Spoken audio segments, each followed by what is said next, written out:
Assalamualaikum warahmatullahi wabarakatuh. Halo semuanya, selamat datang kembali masih dalam kajian kita tentang geometri analitik datar. Adapun yang kita kaji kali ini, bangun pertama adalah bangun lingkaran. Kenapa kita mengkaji lingkaran ya? Karena ini adalah bangun datar yang sangat unik ya. Dia bangunnya sendiri sudah unik, juga memiliki bilangan yang unik, bilangan phi, serta nanti kalau kita kaji lebih lanjut, dia juga memiliki persamaan dan juga sifat-sifat dan aturan-aturan yang unik lainnya kalau kita kaji secara analitik. Karena itu, mari kita sama-sama simak dan pelajari materi ini yang dimulai dari persamaan lingkaran.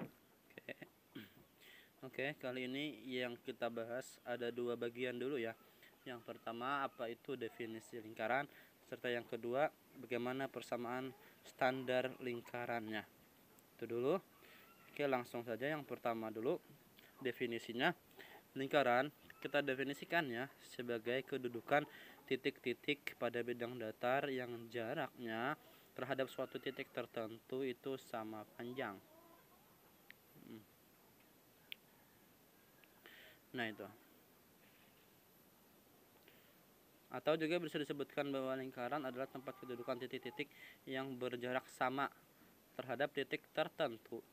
Nah, jadi di sini boleh dibilang lingkaran itu adalah sama seperti garis awalnya ya. Itu berupa kumpulan titik-titik. Namun dia memiliki sifat yang sama di sini, yaitu ada jarak ya yang sama katanya terhadap suatu titik tertentu. Nah, ketika itu semua kita hubungkan, kita gabung ya, kita titik-titiknya itu kita padatkan, hasilnya akan berupa sebuah lingkaran seperti itu. Nah, sebagai tambahan di sini titik tertentu yang menjadi acuannya itu disebut sebagai titik pusat lingkaran di sini.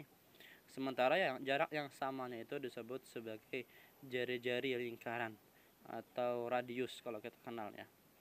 Adapun 2 kali radius itu kan akan menjadi diameter ya atau garis tengah lingkarannya. Oke, itu secara definisi mudah kan? Nah, selanjutnya kita coba untuk mencari bagaimana persamaan lingkarannya. Nah, yang pertama dulu kita lihat di sini, ini ada sebuah lingkaran pada koordinat kartesius yang berpusat di titik pusatnya, titik awalnya atau titik 0,0 di sini. Itu dulu dalam bentuk gambar lingkarannya. Nah, sekarang kita coba untuk menemukan persamaannya. Nah, di sini kita coba menggunakan tabel saya sebutnya di sini tabel pernyataan keterangan ya. Nah, jadi sebelah pada bagian pernyataan atau sebelah kirinya itu berisi tentang langkah-langkah ataupun penemuan-penemuan kita sampai nanti ketemu persamaannya. Itu pada bagian pernyataan. Adapun pada bagian keterangannya di sini menjelaskan ya maksud dari langkah-langkah tersebut. Ini suatu bentuk yang saya coba untuk lebih memudahkan kita untuk memahami ya. Semoga bisa nantinya. Oke, yang pertama kita ambil sembarang titik pada lingkaran, kita misalkan dengan titik T dengan koordinatnya x, y. Itu adalah sebuah permisalan saja. Kita coba alih ke gambar. Nah, ini misalkan ya. Nah, di sana ada titik T nih. Dengan koordinatnya x, y. Ke selanjutnya, langkah kedua, dari titik T ke titik awal tadi, titik 0 tadi, itu nilainya adalah akar x kuadrat ditambah dengan y kuadrat. Nah, itu.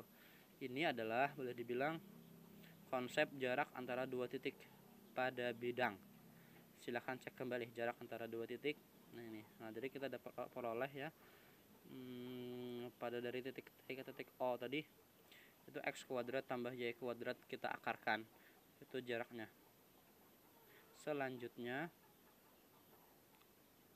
langkah ketiga, sementara kita ketahui berdasarkan definisi lingkaran tadi bahwa jarak titik T, sembarang titik T ya, kalau titik 0 itu adalah jari-jari atau R. Itu definisi berdasarkan definisi lingkaran, maka dengan kata lain bisa kita tuliskan menjadi akar x kuadrat tambah y kuadrat itu sama dengan R, atau x kuadrat tambah y kuadrat sama dengan R kuadrat. Nah, ini gabungan dari langkah 2 dan langkah 3. Nah, sudah selesai. Nah, temuannya ini yang jadi persamaan lingkaran yang berpusat di titik 0,0 titik O. Tuh, ini persamaan pertama yang kita peroleh. Oke, bisa dipahami. Nah, dengan cara yang sama, seharusnya kalian juga sudah bisa nih menentukan persamaan lingkaran yang berpusat di selain 0,0. Kita misalkan di sini pusatnya di A, B. Maka ini ilustrasi gambarnya dulu. Jadi di sini titik pusatnya itu titik P, A, B.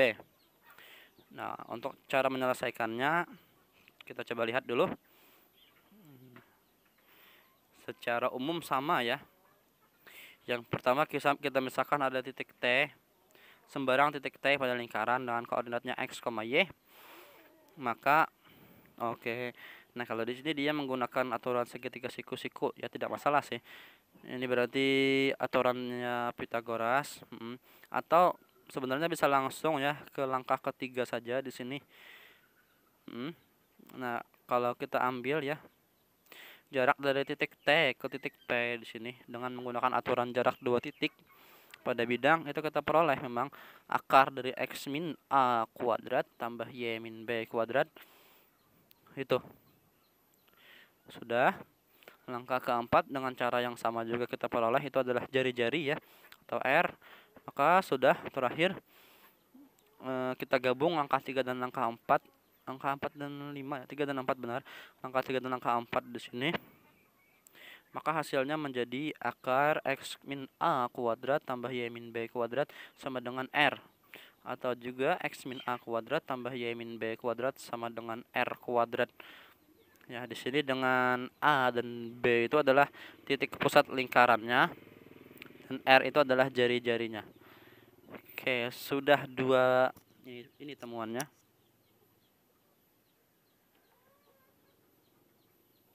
Nah, ini persamaan keduanya. Bisa dipahami ya, mudah sepertinya.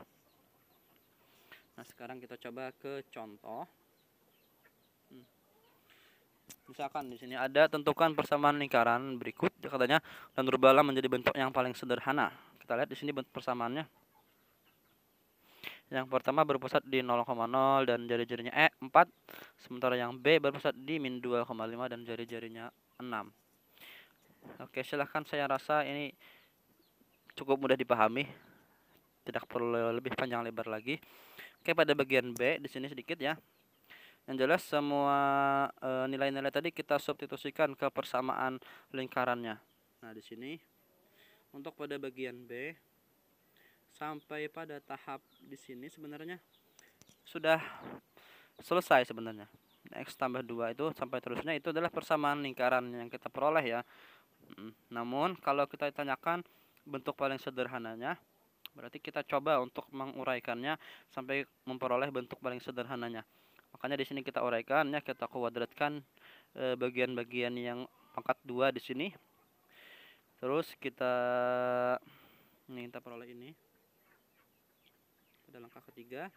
Terus langkah keempatnya kita kelompokkan yang mana yang merupakan konstanta dan juga yang mana merupakan variabel. Terakhir, nah ini persamaan paling sederhana boleh dibilang yang kita peroleh pada poin B di sini.